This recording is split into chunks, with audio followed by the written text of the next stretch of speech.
First of all, when you start out on a career in the arts, you have no idea what you're doing.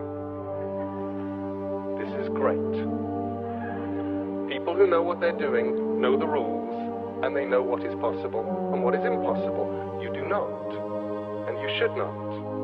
The rules on what is possible and impossible in the arts were made by people who had not tested the bounds of the possible by going beyond them. And you can. If you don't know it's impossible, it's easier to do. And because nobody's done it before, they haven't made up rules to stop anyone doing that particular thing again. Secondly, if you have an idea of what you want to make, what you were put here to do, then just go and do that. And that's much harder than it sounds, and sometimes in the end so much easier than you might imagine. Sometimes the way to do what you hope to do will be clear-cut, and sometimes it'll be almost impossible to decide whether or not you're doing the correct thing because you'll have to balance your goals and hopes with feeding yourself, paying debts, finding work, settling for what you can get.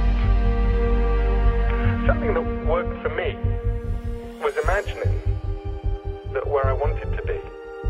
Imagining that was a mountain, and I knew that as long as I kept walking towards the mountain, I'd be all right. And when I truly was not sure what to do, I could stop and think about whether it was taking me towards or away from the mountain.